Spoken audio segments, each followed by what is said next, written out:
4 minutos, digo, pero ¿Ya? Bueno. Retomaba primero Juan. ¿Retomó Juan? sí. No, bueno, no sé. Me dicen que se cayó la señal. Entonces voy a retomar de Juan. Se fue. El Señor está hablando con la samaritana. ¿Ya volvió? El Señor está hablando con la samaritana. Y le dice a la samaritana, si supieras lo que Dios puede dar y conocieras al que te está pidiendo agua, tú le habrías pedido a él y él te habría dado agua que da vida. Y le dice, todo el que beba de esta agua volverá a tener sed. El agua normalita, el H2O, todo el que beba de esa agua volverá a tener sed.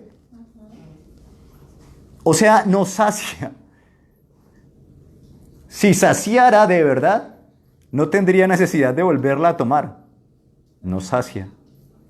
Pero el que beba del agua que yo le daré, no volverá a tener sed jamás, sino que dentro de él, esa agua se convertirá en un manantial del que brotará vida eterna. Baby, ¿me haces un favor? Tomas mi teléfono y lo compartes otra vez en mi muro. ¿Qué está diciendo? ¿Qué está diciendo aquí el Señor? De nuevo, esta es el agua que quita verdaderamente la sed. ¿Qué era lo que decía Isaías 55? Una vez más, Isaías 55 decía, vengan a comprar de mi pan sin tener que gastar dinero. ¿No suena exactamente a lo que hemos entendido que es la gracia? Compren, hagan el ejercicio de comprar sin gastar. No es de ustedes, no es su plata. No es lo que ustedes van a hacer, es lo que yo voy a hacer por ustedes. La única parte de ustedes que tienen que venir a hacer es decir, buenas vecino, ¿me da pan? Vecino con V mayúscula. Porque el vecino es Dios en este caso. Buenas vecino, ¿me da agua? ¿Qué es lo que sucede con la mujer samaritana en este momento? Acuérdense que la mujer samaritana estaba ahí al mediodía, sola. ¿Por qué iba sola de nuevo? Señor, le dice ella, cuando Jesús le dice que el que tome esa agua no volverá a tener sed, no necesitará más de la otra, dice, Señor, dame esa agua para que no vuelva a tener sed, ni siga viniendo aquí a sacarla. El pozo, que para ellos era tan importante religiosamente, no significaba otra cosa sino la afrenta que ella tenía que vivir día a día. Era la afrenta que ella tenía que vivir día a día. Ese pozo, que era una bendición para ellos, porque claro, era de donde salía el agua, entonces era normal que lo vieran como un bendito, para ella se vuelve una tremenda carga. Ella tiene que ir todos los días y cada rayo de sol le está recordando a esta mujer que es una pecadora. Y sola iba y sola volvía. Ve a llamar a tu esposo y vuelve acá, le dijo Jesús. Y aquí queda claro el contexto de lo que estoy diciendo. No tengo esposo, respondió la mujer. Bien has dicho que no tienes esposo. Es cierto que has tenido 5 y el que ahora tienes no es tu esposo. En esto has dicho la verdad. Queda claro por qué esta mujer iba. Eran mal vistas estas mujeres en la sociedad. Eran muy mal vistas. Y el Señor viene y habla con ella. Habla con la mujer que está mal vista. Habla con la pecadora samaritana. Mujer pecadora samaritana. Mejor dicho, es que hizo un combo completo. Agrandado y con papas. Y el Señor se acerca a ella. Y el Señor le habla. ¿Ustedes se imaginan lo que debió pensar esa señora? Otro man que se me acerca cuando estoy a solas. Lo mismo que quiere el resto. Lo mismo que quiere el resto. La sorpresa de ella cuando ve que hay un hombre que se le acerca y no le está queriendo sacar provecho, sino que le está ofreciendo algo, eso era nuevo para ella. Eso era nuevo para la mujer samaritana. Nadie se lo había ofrecido. Nadie le había hablado así. Nadie le había dicho, hey, yo estoy tomando su deshonra. Tu deshonra. Le está hablando a ella. La está tuteando, es cercano a ella. Señor, entonces le dice, me doy cuenta de que tú eres profeta. Nuestros antepasados adoraron en este monte, pero ustedes los judíos dicen que el lugar donde debemos adorar está en Jerusalén. Créeme, mujer, que se acerca la hora en que ni en este monte ni en Jerusalén adorarán ustedes al Padre. ¿Y se acuerdan? De esto hemos hablado antes. Créeme, mujer. El Señor no le está diciendo, vea, pachucho. No, no es lo que le está diciendo ahí. No, lo que el Señor le está diciendo es, créame a mí.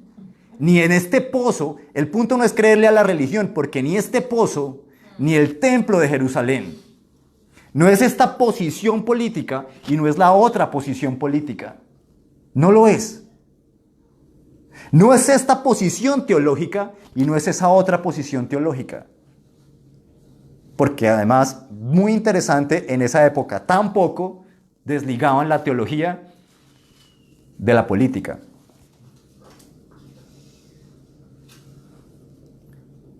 Y el Señor le está diciendo, no es eso.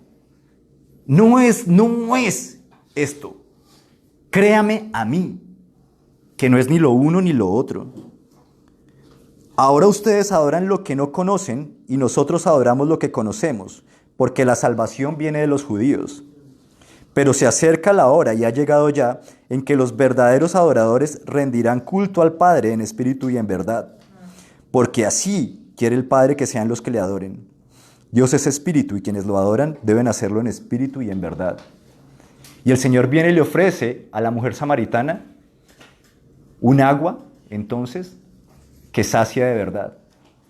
Y más adelante, vamos a Juan 6, y no me voy a detener mucho porque Juan 6 es un capítulo larguísimo, pero en la primera parte de Juan 6 se menciona cómo Jesús alimenta a los 5,000. Y hace el milagro. Hace un milagro tremendo. Con 5 panes y 2 peces alimenta a 5,000 personas. Y provee para todos. Ojo, provee para todos. Él provee para todos. Le llevaron 5 panes y 2 peces, que eran lo que tenían, y el Señor lo multiplica para alimentar a 5,000 hombres, sin contar mujeres y niños, dice el texto. Porque eso es lo que Él hace, ¿no? ¿Y qué es lo sorprendente de esto? Más adelante, en el mismo capítulo 6, desde el versículo 25, Él empieza a decir que Él es el pan de vida. Él es el pan. Y la enseñanza es durísima en Juan 6, cuando Él está diciendo que Él es el pan. Y les da tan duro a los religiosos judíos, que muchos de los que seguían, dice el texto, decidieron dejar de seguirlo en ese momento cuando Él les empezó a decir, coman de mí, coman de mí. Una de las cosas que pasa en Juan 6, en Juan en general, es que Juan tiene 7 declaraciones, yo soy. Cada una de esas declaraciones de Jesús, yo soy, está aludiendo directamente al Dios del Antiguo Testamento, Yahvé, yo soy. Cuando Jesús está diciendo en cada una de esas declaraciones de Juan, yo soy, Él se está poniendo a la altura de Yahvé. Está diciendo, y Él mismo lo dice más adelante, mi Padre y yo uno somos. Mi Padre y yo uno somos. Él está poniéndolo así. Y dice, yo soy el pan de vida, dice en Juan 6:35. Tremendo. El que viene a mí nunca pasará hambre, y el que en mí cree nunca más volverá a tener sed. De nuevo el cumplimiento de lo que había profetizado Isaías 55. Vengan a mí los que no tienen para comprar comida, y los que no tienen agua, los que tienen sed, y coman de este pan que sí sacia, y de esta agua que sí quita la sed. De la otra vamos a volver a tener sed. Del otro pan nos va a volver a dar hambre. Pero de lo que el Señor tiene para nosotros, no. Hay una canción viejísima que seguramente ustedes la recuerdan, de Juan Carlos Alvarado. Dame de beber de tu agua, Señor. Hermosa esa canción. ¿Por qué? Porque ya no quiero tener sed jamás. hermosa. Yo no quiero tener sed jamás. Yo no quiero tener más sed jamás. Es hermoso. ¿Cuál es qué es la culpa que yo tenía como la mujer samaritana? No la quiero tener que seguir cargando más. ¿Para qué cargar con esa culpa? Su promesa y su obra redentora en la cruz, la razón por la cual Él se encarnó, que es lo que estamos celebrando en este fin de semana y en este fin de año, es que Él lo hace para que yo no tenga que cargar más con esa culpa, para librarme a mí de aquello con lo cual yo estoy cargando. Entonces, ¿por qué nos afanamos por esas cosas? ¿Por qué? ¿Cuál es el punto? Yo les voy a decir a ustedes una cosa para que la tengan en cuenta, porque esto es fe. Nosotros creemos que Dios es todopoderoso, ¿no? Nosotros creemos que Dios es bueno y nosotros creemos que Dios nos ama. Si de verdad lo creemos, entonces descansemos en lo que Él ha dicho que va a hacer. ¿Para qué gastan su plata en lo que nos sacia? ¿Para qué se estresan? ¿Para qué? Recuerdo el Salmo que dice, si el Señor no edifica la casa, en vano trabajan los que la edifican. Por demás está que se levanten y trabajen. Sobra. Porque a su amado dará Dios el sueño, termina diciendo el Salmo tan bonito. ¿Es esto un llamado a no trabajar? No. ¿Cuál es el punto del Nuevo Testamento? El Nuevo Testamento nos dice ahora que trabajemos desde el descanso, sabiendo que mi trabajo es solamente el medio que Él utiliza y sabiendo que todo lo que yo estoy haciendo ahora es para la gloria de Él.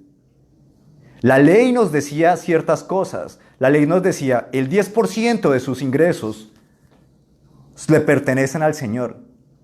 El Nuevo Testamento lo cambia. El Nuevo Testamento viene y dice, no, ¿de dónde acá? Si Dios es el Dios del cielo, el 100% le pertenece al Señor y usted no es el dueño del 90%, sino del 0%. Y el 100% le pertenece al Señor. Y usted no es el dueño, usted es el administrador de la platica. Y como le está administrando la plata a otro, administresela bien. Él no es el dueño del 10%, Él es el dueño de su 100%. Por eso en esta iglesia, entre otras, no predicamos el diezmo, porque eso corresponde al Antiguo Testamento, no al Nuevo Testamento. Cada cual da, como dice Pablo a los Corintios, lo que el Señor pone en su corazón. Y con alegría, exactamente. Noten esto, cuando el joven rico se acerca al Señor, le dice el Señor, le pregunta el joven rico al Señor, ¿qué tengo que hacer para ser salvo? Y el Señor le responde, de acuerdo a lo que él había creído. Ya oíste lo que se te dice, cumple los mandamientos, no matarás, no robarás. Y el tipo, como todo buen religioso, porque dice, yo todo eso lo he cumplido desde mi juventud. Y feliz y orgulloso y orondo porque el tipo era rico y además era súper religioso. Pero el Señor le dice, listo, ahora vaya y venda todo lo que tiene y se va a los pobres. ¡Tin! Todo lo que tiene, véndalo y se lo da a los pobres. Y dice que el rico se fue. Y el rico se va solo. Y las palabras del Señor son, les digo que es más difícil, que es más fácil que un camello pase por el ojo de una aguja a que un rico entre en el reino de los cielos. ¿Cuál es el punto? Nuestras riquezas no dan para comprar la entrada al cielo. No sirven. No sirven para comprar nuestra entrada al cielo. Si dependiera de nosotros, entonces no necesitaríamos a Cristo. La obra de Cristo en la cruz hubiera sido superficial, completamente innecesaria. Un acto de esos romanticoides de película de Hollywood de amor, algo más emocional. No, es que sin el amor de Dios, sin el sacrificio de Cristo en la cruz, no teníamos forma. Y por eso es que entonces los discípulos le dicen al Señor, pero ¿cómo así? Si el rico no se puede salvar, entonces ¿quién puede? Y el Señor les dice, pero es que lo que para los hombres es imposible, para Dios es posible. Yo soy el que puede ejercer su salvación. Yo soy el que puede hacerlo. ¿Y saben cuál es la realidad? Que esto no para solo en el momento de la oración de fe. Yo me he venido convirtiendo en un opositor de la tal oración de fe. Porque la gente cree que por repetir ahí una oración que... Y esto es súper gracioso. La mayoría de protestantes se paran en franco contraste con lo que habían aprendido de la Iglesia Católica Romana. Dicen, y esto no es repetidera y vamos a bla, bla, bla, bla, bla, y aquí no vamos a hablar de repeticiones y repeticiones. De vanas repeticiones, pero conocen a alguien y lo quieren poner a hacer la oración de fe, así no la crean.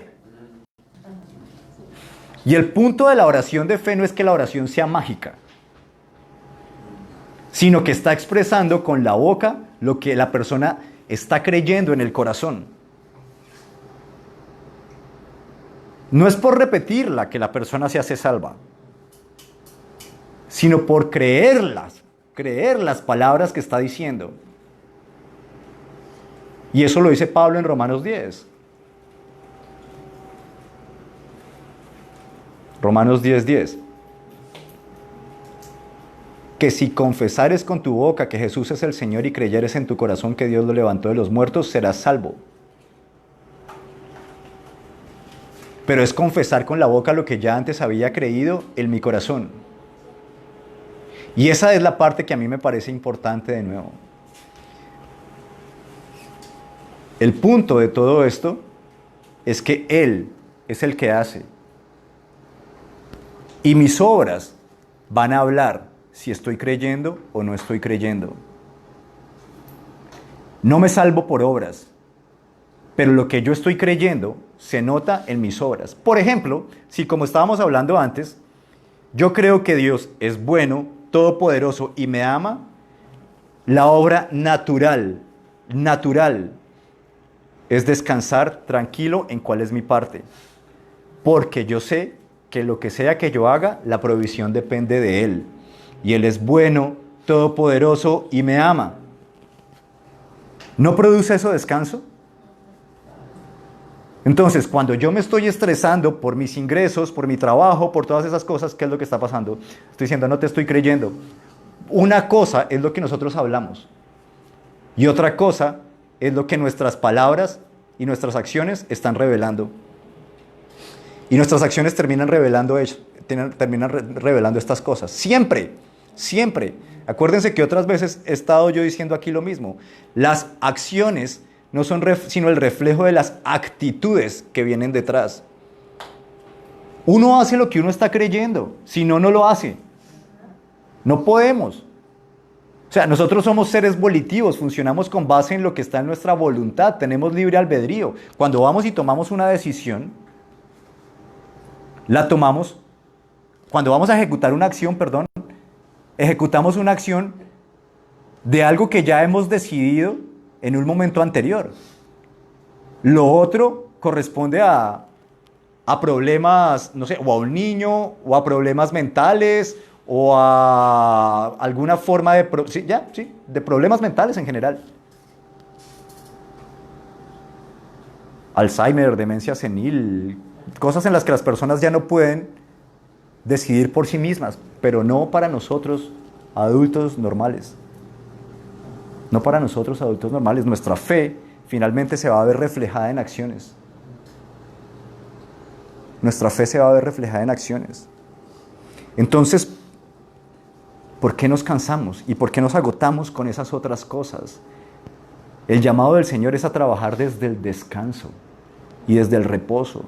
Y créanme, que una persona trabajando desde el reposo es muchísimo más efectiva que una persona que lo está haciendo desde el estrés.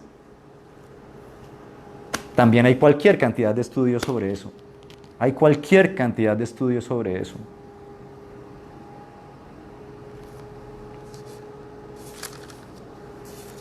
Quiero que vayamos a Lucas 12 para continuar con esto.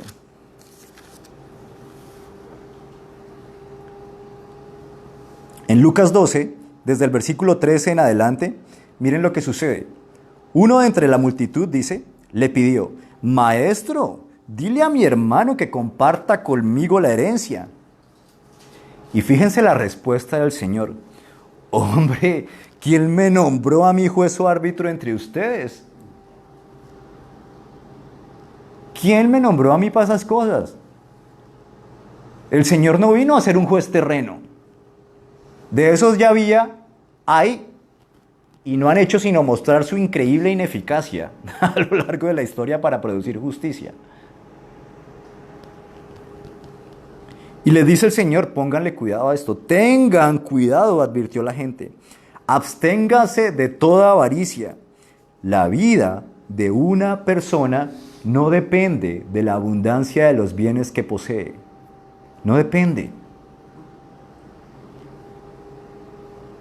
La vida de una persona no depende de la abundancia de los bienes que posee. ¡Wow! Es todo lo contrario a lo que nos ha enseñado la sociedad, ¿no? Estatus es más dinero. Pero la vida no depende de eso. Ni siquiera esta de acá. A mí me asombra una cosa. Recuerdo cuando yo vivía cerca de Aventura y me iba a caminar por ahí por el sendero peatonal a darle la vuelta orando. Me iba por las noches y casi todo eso siempre estaba, los apartamentos que son súper lujosos, estaban desocupados con la luz apagada. No había nadie, la mitad de esos apartamentos estaban desocupados.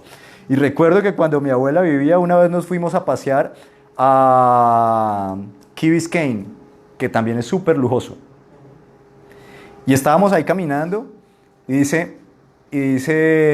pues súper, pues las casas son muy lindas, los edificios son espectaculares. Y dice mi abuela, póngale cuidado que de allá lo único que sale es una viejita con un perrito. Y caminamos un rato y después lo único que vimos que salió fue una viejita con un perrito. Y no hay quien disfrute. No hay quien disfrute de todo eso. Y acumulan y acumulan y acumulan. ¿Y para qué? Y entonces el Señor viene precisamente y les dice estas cosas. Entonces les contó esta parábola. El terreno de un hombre rico le produjo una buena cosecha. Así que se puso a pensar, ¿qué voy a hacer? No tengo dónde almacenar mi cosecha. Por fin dijo, ya sé lo que voy a hacer. Derribaré mis graneros y construiré otros más grandes donde pueda almacenar todo mi grano y mis bienes. Y diré, alma mía, ya tienes bastantes cosas buenas guardadas para muchos años. Descansa, come, bebe y goza de la vida. Pero ¿cuál es la respuesta de Dios? Necio. Esta misma noche te van a reclamar la vida. ¿Y quién se quedará con lo que has acumulado? Así le sucede al que acumula riquezas para sí mismo, en vez de ser rico delante de Dios. Se nos ha enseñado que la prosperidad terrena es un símbolo de la bendición celestial. Se nos enseñó eso. Y eso no lo dice el Nuevo Testamento. Eso es enseñanza del Antiguo Testamento, si quieren.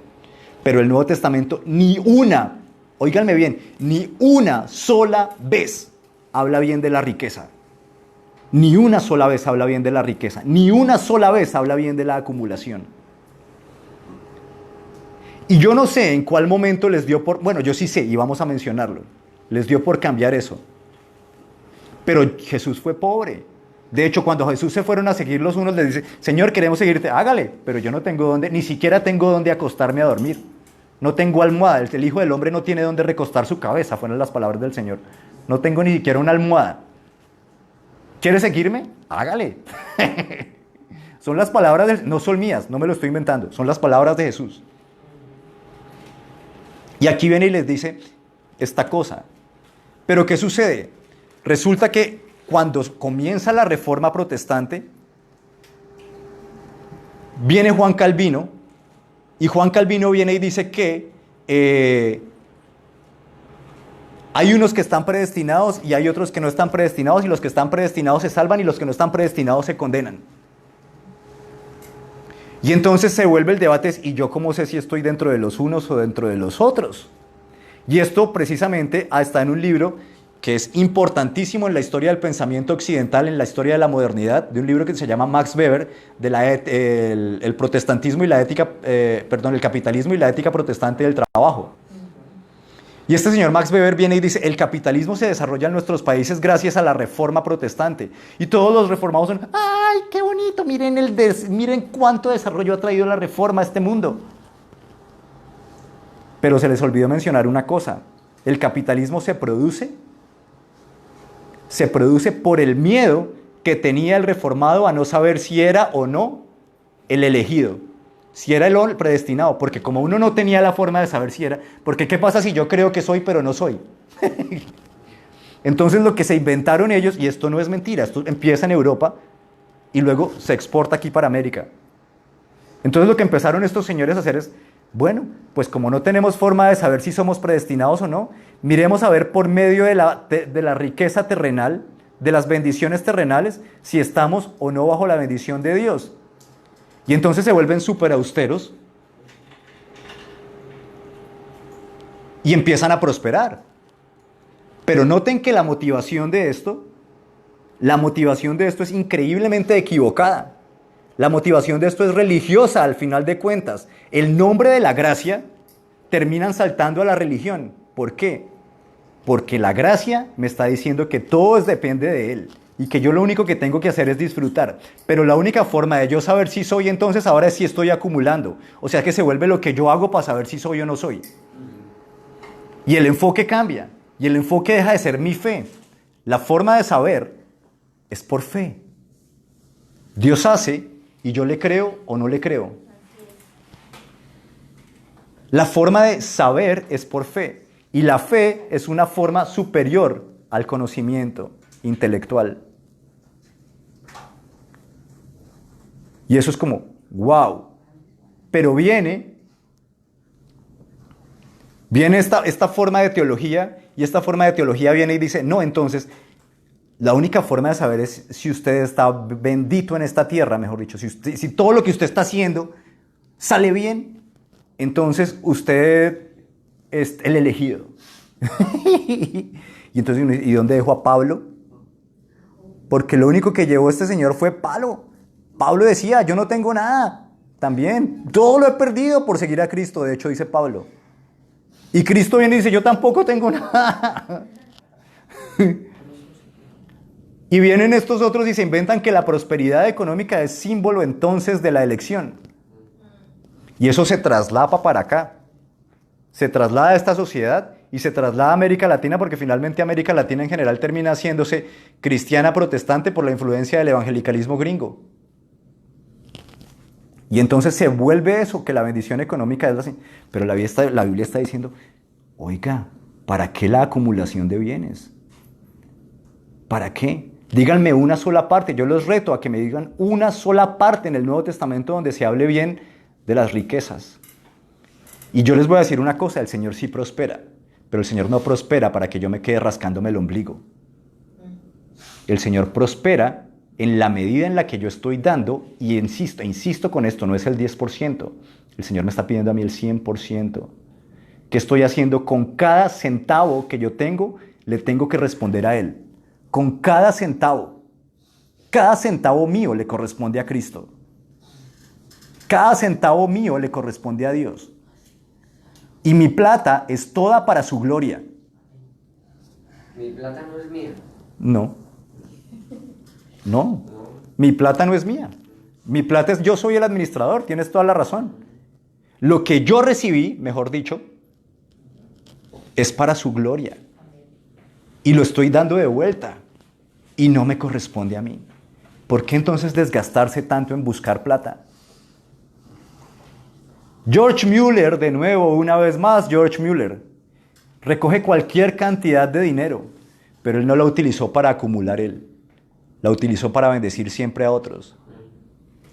Y recogió cualquier cantidad de millones de libras esterlinas en el siglo XIX. Pero a él no le interesaba enriquecerse. Fíjense esto, con mi papá hablábamos estos días que realmente es difícil en este momento, en este país, venir a hablar de que el evangelio no sea un negocio. Es tan difícil desligar de prácticamente cualquier iglesia evangélica el concepto de negocio del de evangelio. Los terminaron mezclando. Y es absurdo. Y aquí el Señor está diciendo, hey, no. Mercaderes de la fe. Mercaderes de la fe. Y entonces viene y fíjense lo que pasa aquí, porque apenas termina el Señor de contar esta parábola, viene y les dice, por eso les digo. Bueno, antes, el versículo 21 dice, así le sucede al que acumula riquezas para sí mismo, como el que estaba acumulando y se va a morir, hermanito.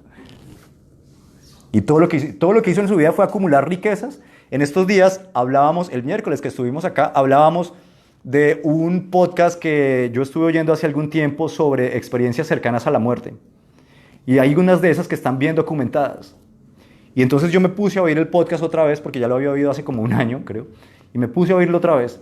Y una de las cosas que decían en el podcast que me parecieron interesantísimas es que a muchas personas cuando llegan tienen un encuentro con Dios, u otras tienen un repaso de toda su vida,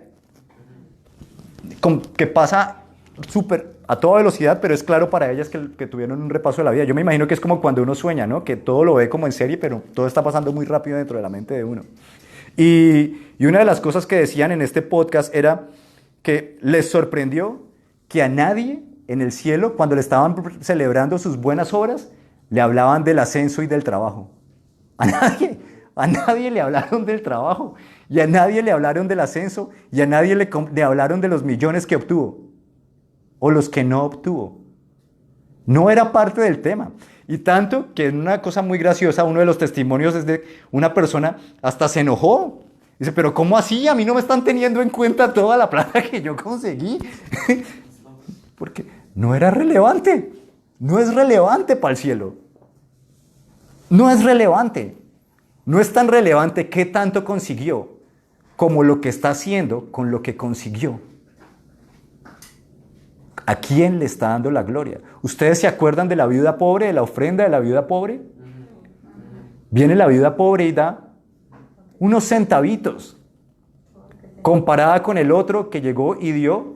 Pero el Señor dice, ella, Jesús, palabras de Jesús de nuevo, ella dio más que el otro, porque ella dio todo lo que tenía. El problema del rico, como lo vimos con el joven, es que no se desprende de su seguridad. El Dios del rico es él y su riqueza. Y mientras el Dios del rico sea él y su riqueza, no es diferente al religioso, porque está diciendo, son mis obras en las cuales yo estoy descansando. Y lo vamos a ver aquí con claridad. Por eso les digo, dice el Señor, después de que termina la parábola, no se preocupen por su vida, qué comerán, ni por su cuerpo, qué vestirán. Volvemos a Isaías 55, ¿no? Volvemos a Juan 4 con la mujer samaritana y a Juan 6 con yo soy el pan que si ustedes comen no volverán a tener hambre. No se preocupen por su vida, qué comerán, ni por su cuerpo, con qué se vestirán. La vida tiene más valor que la comida y el cuerpo más que la ropa. Fíjense en los cuervos. No siembran ni cosechan, ni tienen almacén ni granero. Sin embargo, Dios los alimenta. ¿Cuánto más valen ustedes que las aves? ¿Quién de ustedes, por mucho que se preocupe, puede añadir una sola hora al curso de su vida? Dice literalmente, ¿puede aumentar su estatura siquiera medio metro? Ya que no pueden hacer algo tan insignificante, ¿por qué se preocupan por lo demás? No podemos. ¿De qué se preocupa si igual no puede? ¿Cuál es la gracia de preocuparse si no puede? Fíjense cómo crecen los lirios. No trabajan ni hilan. Y sin embargo les digo, y esto es increíble, que ni siquiera Salomón, con todo su esplendor, se vestía como uno de ellos. Salomón, el rey emblemático, el símbolo de la riqueza de Israel, no se veía la mitad de bien arreglado que una de las florecitas que el Señor creó. Si así viste Dios a la hierba que hoy está en el campo y mañana es arrojada al horno, ¿cuánto más hará por ustedes? ¿Cómo los llama? Gente de poca fe. Por estarse preocupando por el pan, por lo que han de comer o beber. Dejen de atormentarse. ¿Quiénes están detrás de todas estas cosas? Dice el texto. El mundo pagano anda tras todas estas cosas. Si se fijan ustedes, ¿Quiénes son los que van detrás de estas cosas materiales?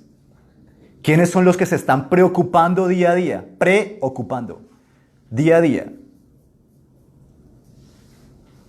por las cosas materiales, por la comida que nos sacia y por la ropa.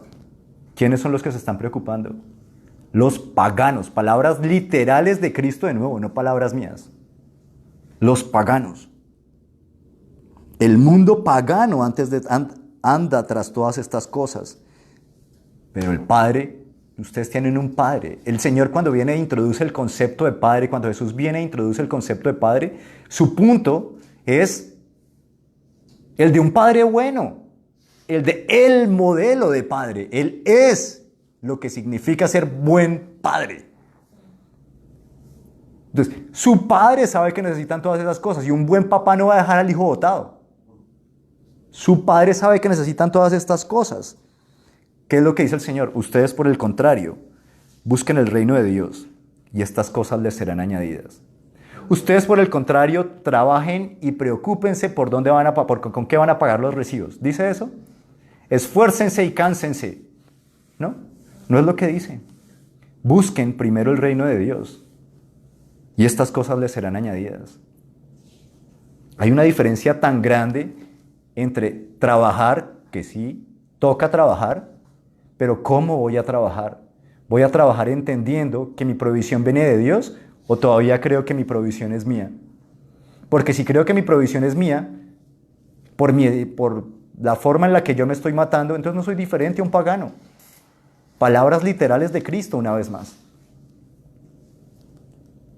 Miren esto, no tengan miedo, mi rebaño pequeño, porque es la buena voluntad del Padre darles el reino. No tengan miedo. ¿Que por qué aquí no hablamos sino gracia y fe? Fácil, porque es que gracia y fe es todo lo que yo necesito para vivir tranquilo.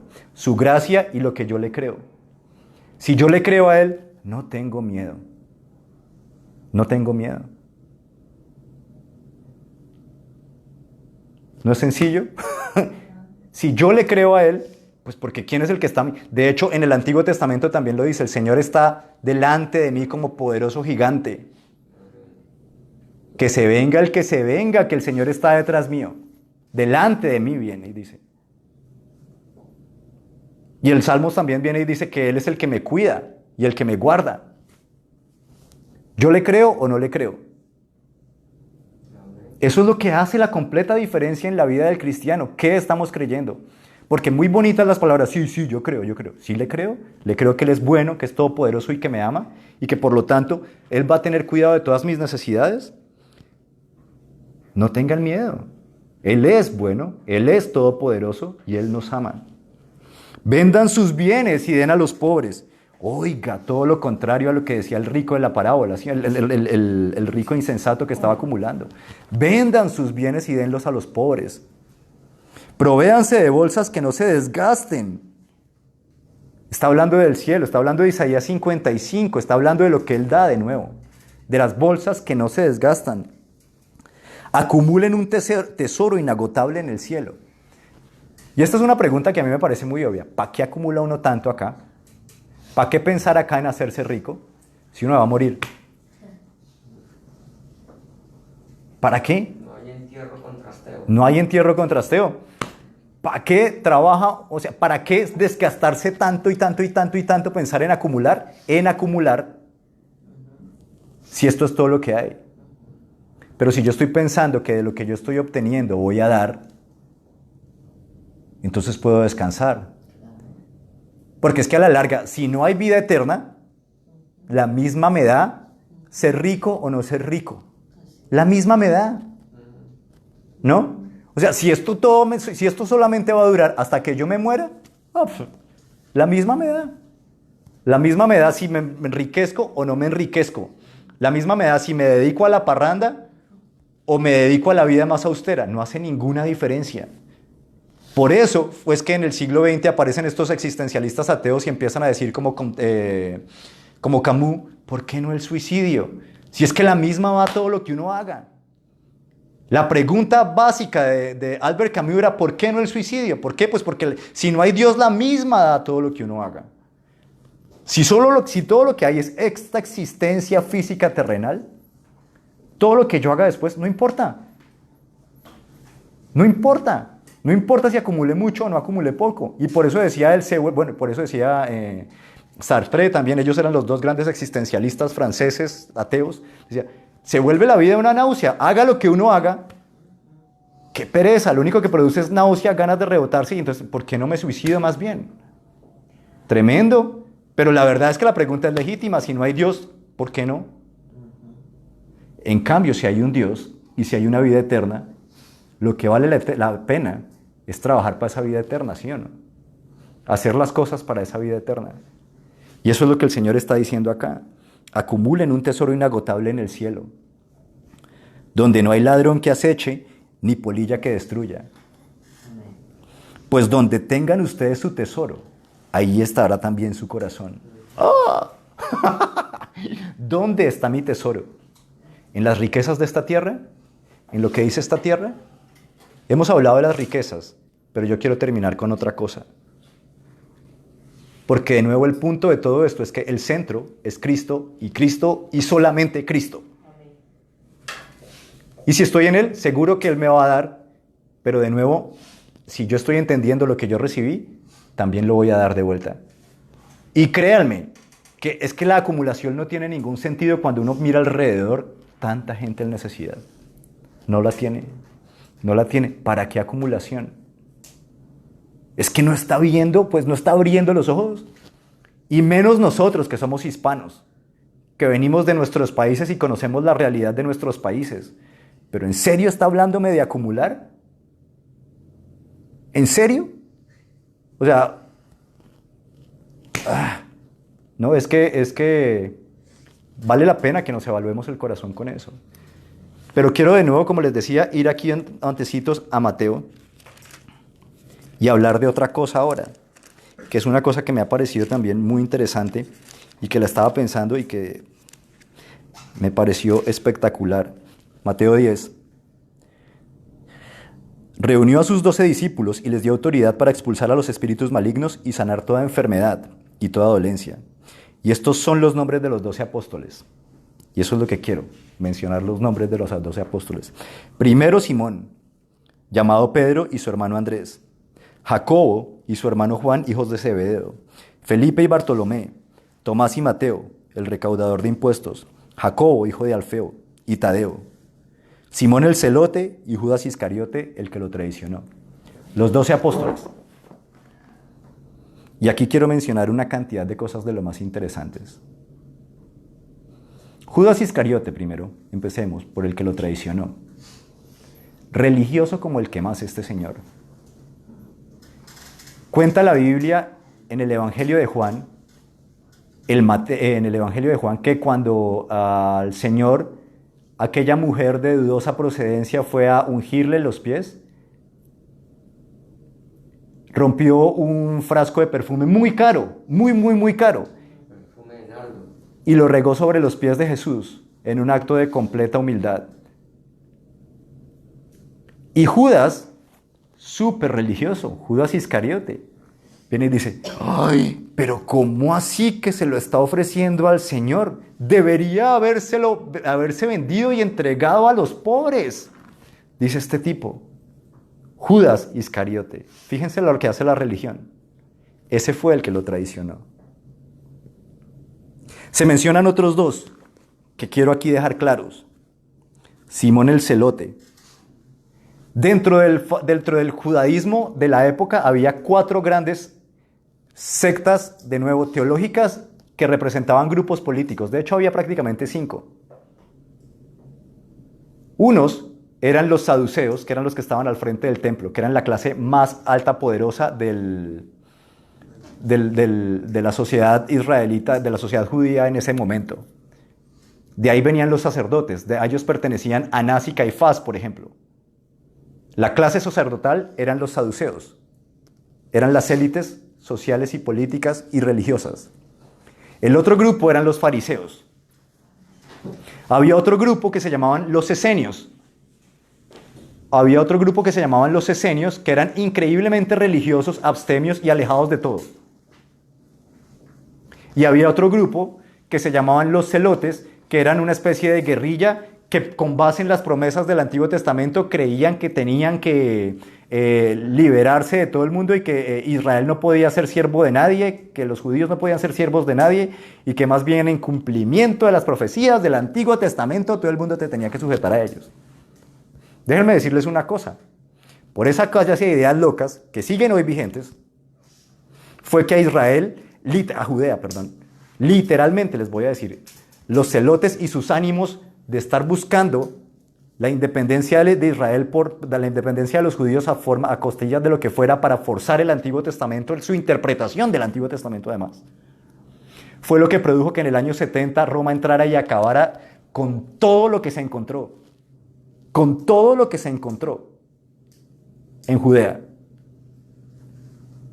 Eso es lo que pasa con esas interpretaciones. Eso es lo que pasa con todas esas cosas de escatología. Escatología, yo lo he dicho, tiene dos acepciones en el diccionario. Una lo relativo a la profecía y otra lo relativo al estiércol. Y cuando aparecen supuestos eruditos hablando de lo primero, están más bien hablando de lo segundo. Usualmente. Usualmente a fin de año. Usualmente a fin de año. Y sí. Y eso fue lo que les pasó a estos señores. Había estos señores, este grupo que se llamaban los celotes, y buscaban, con base en todo lo que se decía de que es que Israel va a ser grande, bla, bla, bla, bla, bla, bla, bla, bla, bla, bla, forzar ese texto y forzar su interpretación. Y lo que terminó pasando es que la forzaron tanto que vinieron los romanos y acabaron y destruyeron con todo. Destruyeron todo lo que encontraron. Y de hecho las tales profecías del fin del mundo que Jesús menciona, por ejemplo, en Lucas, no son de profecías del fin del mundo, sino de la caída de Israel. Porque al Señor lo que le dicen es, venga, mira Señor, mira todos estos muros y estos edificios tan espectaculares que hay aquí en Jerusalén y mira todo eso. Claro, estaban diciendo, el pobre Campeche que viene de Galilea va a estar sorprendidísimo mirando todas estas estructuras de acá. Y el Señor les dijo, vengan y les digo que antes de que pase esta generación, y tal cual se cumplió, de esto no va a quedar piedra sobre piedra, ni una, no va a quedar. Y les empieza a decir todas las cosas que en efecto pasaron y se cumplieron en el año 70, cuando se les vino encima todo el imperio romano con toda su fuerza para destruir a todos. Todo lo que estaba ahí en Israel y Jerusalén, en Judea y Jerusalén. Y por cierto, añado, comentario parentético, ni una sola vez se menciona en el Nuevo Testamento que hay una reconstrucción del templo. No se menciona. Lo que se menciona en Apocalipsis, de hecho, es que en la Nueva Jerusalén no va a haber necesidad de templo, porque está el Señor en medio de la ciudad. Sería contradictorio que en el nombre del cristianismo, el cristianismo estuviera diciendo que tiene que haber un templo otra vez. Puede que lo haya, pero no es una enseñanza del cristianismo que tenga que haberlo, porque el templo, cuando el Señor está, si el Señor está en medio de la ciudad, no se necesita templo. Y lo que enseña el Nuevo Testamento es que ahora nosotros somos los templos vivos. Fíjense qué tanta enseñanza también desviadita por ahí. Ni una sola vez se menciona en el Nuevo Testamento tampoco que va a haber una reconstrucción de un templo. Se menciona que el templo que había iba a dejar de ser. Eso sí se menciona. ¡Wow! ¡Wow! Entonces, ¿qué pasa con estos señores? Fíjense, dentro de los apóstoles hay un celote. De esos que decía que era ese grupito antes. Pero también hay un esenio. También hay un traidor religioso que es Judas Iscariote, obviamente. Pero también hay un esenio, de los que yo les decía que eran súper abstemios, que eran estos que eran increíblemente apartados de todo. Juan el Bautista era uno de ellos. ¿Cómo sabemos que había dentro de los discípulos del Señor, dentro de los 12, los que seguían esa enseñanza? Fácil, lo sabemos cuando vamos a Juan. Y en el segundo o tercer capítulo de Juan, se menciona que Juan tenía unos discípulos, los estaba discipulando entonces como esenios, porque él era esenio. Y Juan mismo viene, y con toda la claridad, porque eso sí, Juan era increíblemente correcto, Juan viene y dice, he aquí al Cordero de Dios. Y cuando Juan dice eso, los discípulos de Juan dejan de seguirlo a él y se van a seguir a Jesús. Porque el punto no es si eran esenios tampoco. Juan, de hecho, es el final de la ley, el último de los grandes profetas del Antiguo Testamento. Y entonces los discípulos de Juan hacen bien en irse de Juan y seguir a Jesús. Y uno de esos, dice la Biblia, era Andrés, que ni más ni menos termina llamando a Pedro. Pedro es discípulo de Andrés. Pedro llega a los pies de Cristo porque primero lo llamó su hermano Andrés. El esenio está ahí, y ya no es esenio, sino simplemente seguidor de Cristo. Estaba el celote, Simón el celote, y cuando el Señor lo llama, ya no es celote. Eso era lo que era él antes, el celote. Está Mateo, que no pertenecía, precisamente por eso les decía que no es propiamente 4, tampoco como en general se ha enseñado, sino 5. Mateo era un publicano, Mateo era un judío que se dedicaba a recoger plata para el pueblo que tenía en servidumbre a los judíos. Roma dominaba al pueblo judío. Los judíos se creían que nadie los podía tocar, cosa que se fue mostrando falsa todo el tiempo. Y cuando llega el momento de Cristo, entonces está este Mateo, que era un publicano, y había varios de esos. Publicanos eran los que conseguían impuestos a costas de los judíos para dárselos al Imperio Romano para beneficio personal de ellos. O sea que a la larga ellos eran los imperialistas, los pro-yanquis, podríamos decir. Ellos eran los pro-yanquis. ¿Y qué es lo que a mí me parece interesante de todo esto? Que esas cosas que el Señor está mencionando ahí es lo que ellos eran. Era un celote. Andrés era un esenio. Y Mateo era un publicano. Pero ya no lo son cuando están siguiendo a Cristo. Su posición teológica y política queda atrás. Lo que importa ahora es que sean seguidores de Cristo. Eso es lo que importa ahora. Y me falta un grupito, el de los fariseos. Les mencioné que había otro que era el de los fariseos. El fariseo ejemplar de todos los, el ex fariseo, de los que siguieron a Cristo, llegó más adelante y se llama Pablo. Y Pablo dice, yo era fariseo. Era fariseo. Pero todo eso lo tengo por basura y por estiércol. Son las palabras literales que Pablo utiliza. De hecho, la palabrita en griego es un poquito más fuerte que estiércol. Lo tengo por basura y por estiércol, por amor a Cristo. No es mi posición política. No es mi posición política, ¿se dan cuenta? No puedo hacer de mi posición política mi Señor. No puedo hacerlo. Ni pro-judía ni antijudía. Ni pro-romana ni antirromana, porque a eso no fue lo que vino Cristo. A eso no viene Cristo. Y eso vale para la derecha y eso vale para la izquierda. Vale para los dos lados. Y si yo estoy confundiendo mi llamado con mi posición política, tengo que evaluar mi corazón. Tengo que evaluarlo.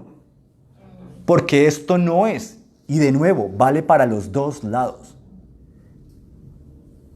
Porque en los dos lados, en las posiciones políticas, lo único que hay es apariencia de piedad que niega la eficacia de ella. Literalmente. Literalmente. Y lo vemos con las dos posiciones políticas que hay, de hecho, tan marcadas ahora en nuestros países. Aquí, en Colombia y en el resto del planeta, básicamente. Se ve. Y ninguna de esas refleja a Cristo. Y yo lo había dicho antes y lo voy a repetir. Uno ve a los conservadores que quieren todo imponerlo por la ley, y los conservadores se parecen precisamente porque quieren todo imponerlo por la ley más al judaísmo. Y uno ve a los liberales, y los liberales son prácticamente por definición paganos. Así que los conservadores son pro-judíos y los liberales son pro-pagano. Y por Cristo no está nadie. Por Cristo no está nadie. Cristo es su propia cosa. Y me parece maravilloso que no está nadie porque Cristo es su propia cosa. Y si yo voy a servir a Cristo y a seguir a Cristo, lo sigo a Él. Lo sigo a Él. Yo no voy a seguir una ideología. Yo sigo a una persona y un Dios de amor. Yo lo sigo a Él. Y no me importa lo que los demás estén diciendo. No me importa. Yo lo sigo a Él. ni las riquezas, ni las posiciones políticas. Yo he sido llamado a otra cosa diferente. Yo he sido llamado a otra cosa diferente. Cuando yo llegue al cielo, a mí no me van a preguntar por quién voté. Créame que no me van a preguntar por quién voté. Si le preocupan tanto los inmigrantes, ¿qué está haciendo para alcanzarlos para Cristo y para edificarlos en su palabra? Si le preocupan tanto las mujeres que abortan, ¿qué está haciendo para alcanzarlas y para mostrar misericordia y para alcanzarlas con el amor de Cristo y transformar su vida? Ahí tienen para los dos lados del espectro. Puedo seguir con cada una de las cosas que me digan. Puedo seguir. Con cada cosa vale. Con cada cosa vale. Si le preocupan tanto los blancos y el bienestar de los blancos, ¿qué está haciendo por alcanzar a los blancos? Y si le preocupan tanto los negros, ¿qué está haciendo por alcanzar a los negros para Cristo? ¿Quién dijo que una solución política iba a cambiar la vida de una persona? Si solo le cambiamos la vida física, estamos diciendo, no estamos, a lo sumo le cambiamos 70 años. El punto es cambiarle la eternidad a la persona. Y yo les garantizo que cuando cambie el corazón, porque eso es lo que produce la fe y haber recibido el amor de Cristo, la vida de la persona empieza también a cambiar inmediatamente.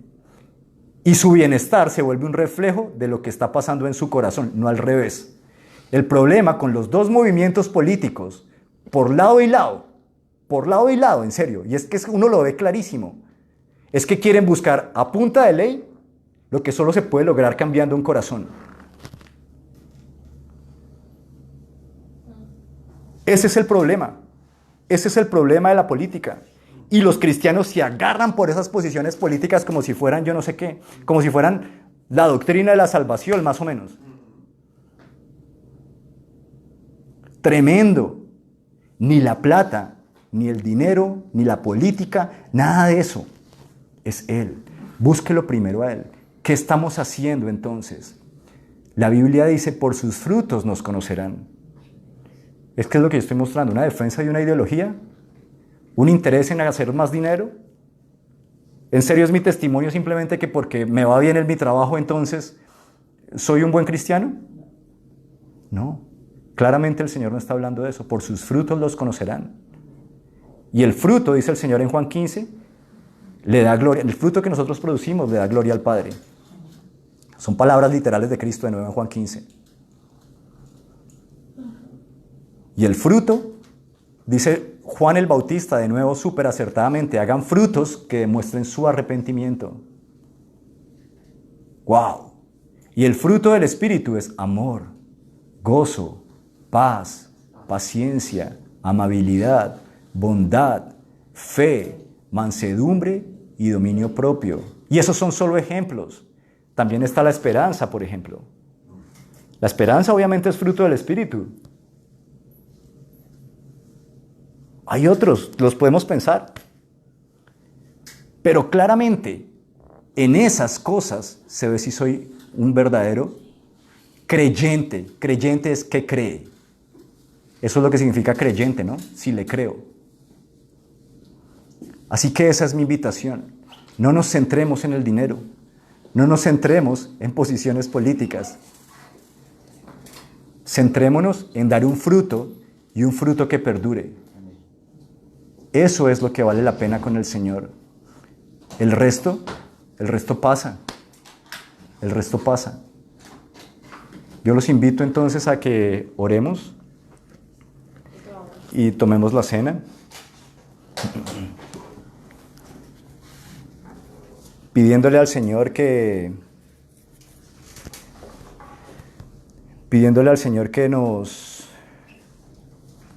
nos dirija en este momento también y que nos haga ver si hemos puesto otras cosas por encima de Él que no son Él. Si lo hemos buscado reemplazarlo y si hemos creído más en lo que nosotros pensamos, en lo que nosotros tenemos, que en lo que Él tiene para nosotros y lo que ya nos ha dado. Romanos 8 dice que al que no escatimó a su propio Hijo, sino que lo entregó por nosotros, ¿cómo no nos va a dar juntamente también con Él todas las cosas? Todas las cosas. Gracias, preciosa. ¿Le creemos o no le creemos?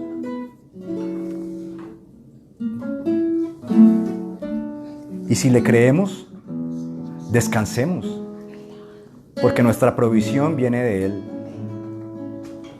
Y en vez de estar buscando el dinero, y en vez de estar buscando defender una ideología, presentemos a Cristo. Abramos nuestras casas para edificar gente.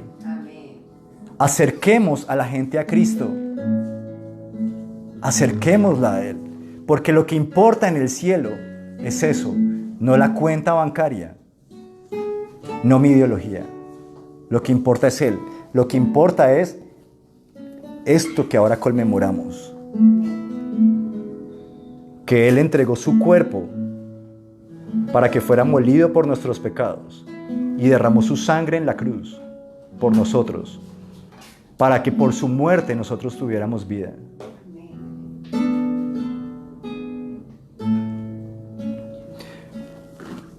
Padre Celestial, te damos muchas gracias, Señor, en este momento, por las cosas que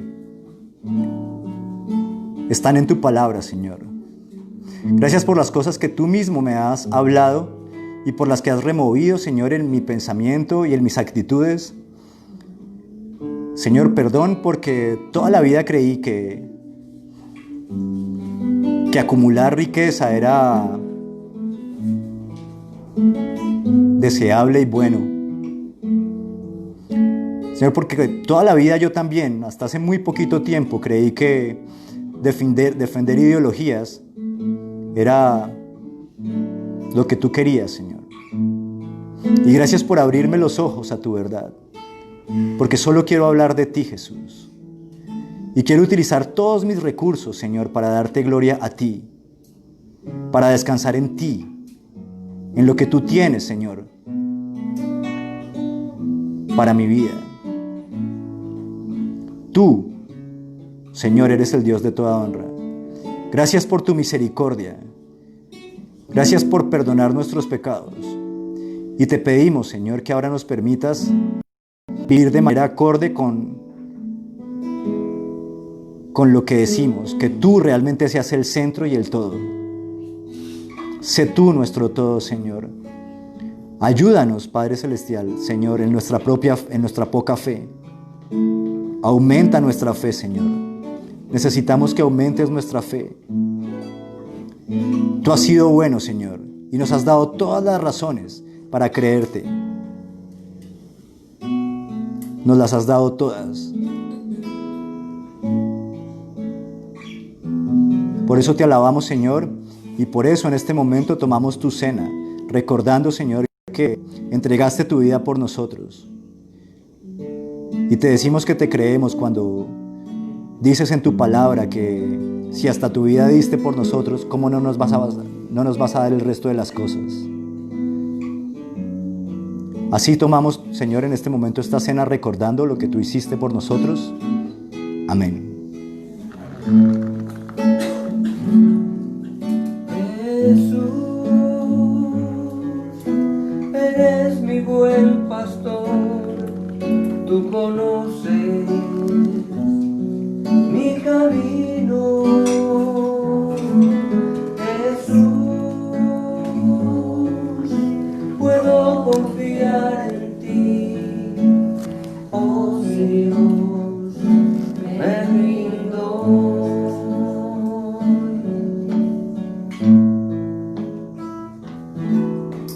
Cerca de ti yo quiero estar para escuchar tu voz y aprender de ti.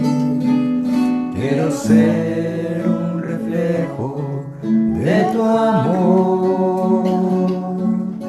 Yo quiero vivir solo en tu voluntad.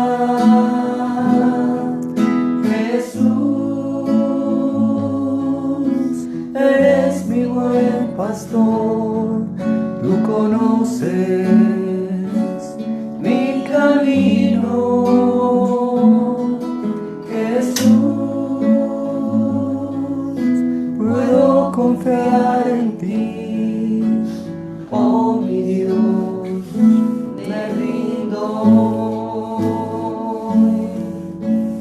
oh mi Dios, me rindo.